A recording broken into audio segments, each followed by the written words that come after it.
Good morning everyone, Dev and Shubhra simple লাইফস্টাইলে সকলকে স্বাগত জানিয়ে আজকের একটি নতুন ভিডিও নিয়ে চলে এসেছি। আজকের ভিডিওটি ছোটই ভিডিও হবে, আপনাদের কাছে শেয়ার করছি, আপনারা দেখতে থাকুন।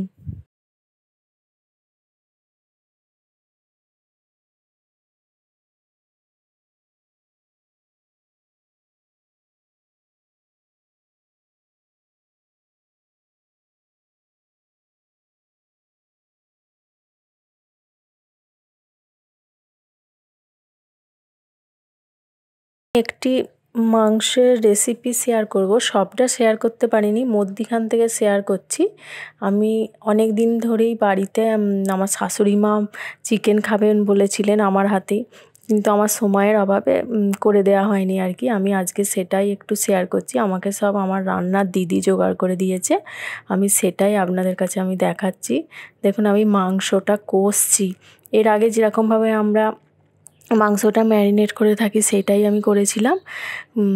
নুন, তেল, হলুদ দিয়ে ম্যারিনেট করেছিলাম, আর কিছু দিইনি। তারপর আমি পেঁয়াজ, রসুন, আদা, টমেটো, একটু চিনি, তেজপাতা, গরম মশলা, ফোড়ন সব কিছু দিয়ে মাংসটা দিয়ে আমি কষাচ্ছি। এখনও কষাতে হবে, অনেকটাই কষাতে হবে। আমি কষিয়ে নিচ্ছি। আমার ছেলের স্কুল থাকাকালীন আমি মানে করে দিতে পারিনি আর কি। আমার হাতে রান্না খেতে আমার শাশুড়ি মা ভালোবাসেন চিকেনটা। সেদিন চিকেনটা ভালোও হয়েছিল, সবার খুব ভালোও লেগেছিল। দেখুন, আমি দেখানোর চেষ্টা করছি, এক হাতে করে ধরে এক হাতে করে নাড়ছি, একটু অসুবিধাই হচ্ছিল।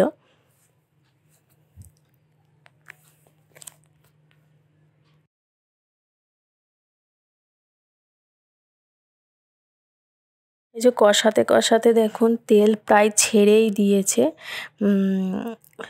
আর এর মধ্যে আমি আলুগুলোও দিয়ে দেবো, কারণ চন্দ্রমুখী আলু হলো অনেক বড় বড় আলুর পিস করা হয়ে গিয়েছিলো। আলুগুলো দিয়েও একটু কষিয়ে নিলে আলুটা ভালো সেদ্ধ হবে। এক হাতে ধরে ধরে করছি তো একটু নাড়তে অসুবিধাই হচ্ছে, বুঝতে পারছেন অনেকজন মেম্বার, অনেকটাই মাংস। এই যে আমি দেখাচ্ছি, আমি রাতের আলু, দিনের আলু সব আলাদা আলাদা করে ভাগ করে রেখেছি। নিচেরটা হচ্ছে দিনের বেলা, দিনের বেলা আমরা 7 জন মতন আছি, আর রাত্রিরে দেবকে নিয়ে 5 জন মতন। আবার এখানে দেবের মাংসের আলুটাও আমি আলাদা করে রেখেছি। কষতে কষতে দেবেরটা আলাদা করে নিয়ে তারপরে ওই যে লঙ্কা বাটা আছে বাটিতে দেখছেন, আমি তারপরে ওটা মেশাবো। এটা গরম জলও করে নিয়েছি, মাংসতে দেবো বলে কষিয়ে একটু জল ঢালতে হবে, গরম জলটাও করে নিয়েছি। ওই যে তেল ছেড়ে দিয়েছে খুব সুন্দর করে। আরও একটু কষবো, কষে কষে রঙটাকে চেঞ্জ করিয়ে দেবো। চেঞ্জ হয়ে গেলে তারপরে আমি আলুটা দেবো। আলুটা দিয়েও বেশ খানিকক্ষণ কষাবো। এর মধ্যেই আমি দেবেরটাও আলাদা করে তুলে নেবো। আচ্ছা, এক হাতে করে করছি বলে কড়াটাও উল্টে যাচ্ছে। চলুন, একবারে আমি দেবকে খাওয়াবার সময় আপনাদের সাথে দেখা হচ্ছে।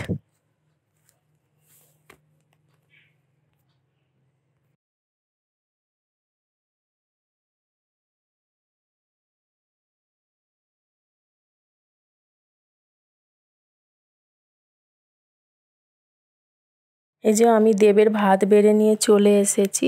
এই যে বাটিতে দেখাচ্ছি, এটা দেবের মানে চিকেনটা করা আছে আলাদা করে ঝাল ছাড়া।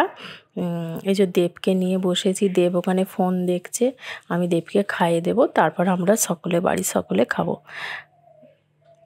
যে আমি ভাতটা মেখে নিচ্ছি। দেব লেবু খেতে ভালোবাসে, প্রতিদিনই ওর পাতে লেবু চাই, পাতি লেবু খেতেও খুব ভালোবাসে, আমিও ভালোবাসি, ছেলেটাও ভালোবাসে। এই যে আমি লেবুটাকে একটুখানি চিপে নেবো, দিয়ে ওকে দেবো, দেখাচ্ছি।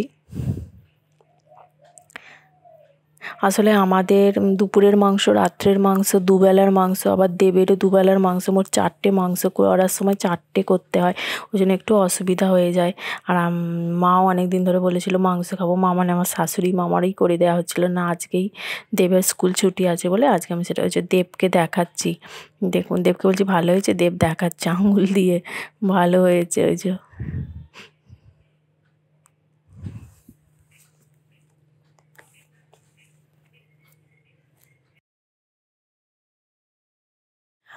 আজকের ভিডিওটি আমি এখানেই শেষ করছি। আপনারা ভালো থাকবেন, সুস্থ থাকবেন, সাবধানে থাকবেন। অবশ্যই ভিডিওটি ভালো লাগলে লাইক অ্যান্ড শেয়ার করে দেবেন। অবশ্যই আমার চ্যানেলটিকে সাবস্ক্রাইব করে দেবেন। আজকের মতো টাটা।